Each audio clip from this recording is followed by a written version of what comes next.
ایک گویا تھا مدینہ پاک میں جو مدینہ پاک جیسے مقدس شہر میں گانا نہیں چھوڑا۔ حضرت عمر کا زمانہ تھا، بڑھاپا غالب آیا، جنت البقیع میں توبہ کر رہا ہے۔ پیارے مولا، توبہ بھی آپ سنیں گے کیسی سچی توبہ ہے ابھی تک۔ اور پھر اللہ کا کرم دیکھو، کہنے لگا تیرے مدینے میں ساری زندگی میں نے گانے گائے، آواز اچھا تھا، لوگ مجھے دیتے تھے، میرا گزر چلتا تھا، مولا بواز ختم ہو گیا، لوگوں نے اب دینا شروع کر چھوڑ دیا، اب بھوکا ہوں، میرے پاس پیٹ پالنے کا کوئی انتظام نہیں، تو قادر مطلق ہے، میرے لیے روٹی کا انتظام کر۔ اور میں اپنی زندگی سے توبہ کرتا ہوں۔ اللہ کتنا جلدی مان جاتا ہے۔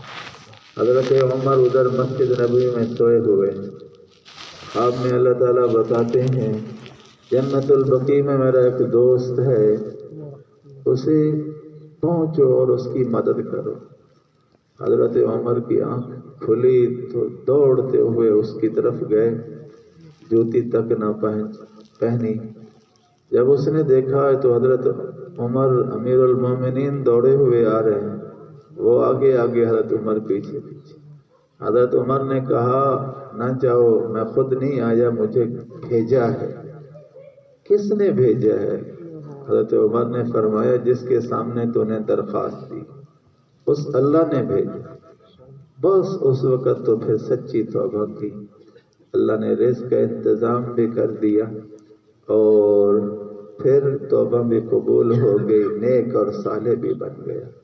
میرے بھائیو، اس دنیا میں کسی کو منانا، راضی کرنا بڑا مشکل، اللہ کو راضی کرنا سب سے آسان، ایک لمحے کی بات ہے۔ سچے دل سے کہے یا اللہ جو کر بیٹھا معاف کر دے، سب فائلیں گناہوں کی بھری ہوئی اللہ مٹا دیتا ہے۔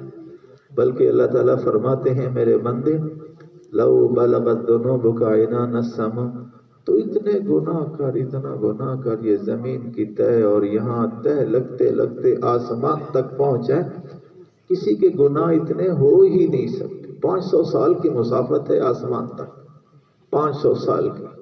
کہتے اتنا بھی گناہ کر پھر مجھے کہے اللہ مجھے معاف کر دے، میں سب معاف کر دوں گا اور مجھے کوئی پرواہ نہیں ہوگی۔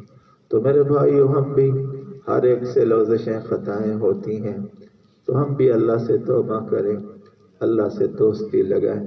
اللہ کی قسم، اللہ سے بڑھ کر نہ کوئی ہمدرد ہے، نہ کوئی خیر خواہ ہے، اللہ سے بڑھ کر نہ کوئی محبت کرنے والا ہے۔ اللہ تعالیٰ مجھے اور آپ اپنی ذات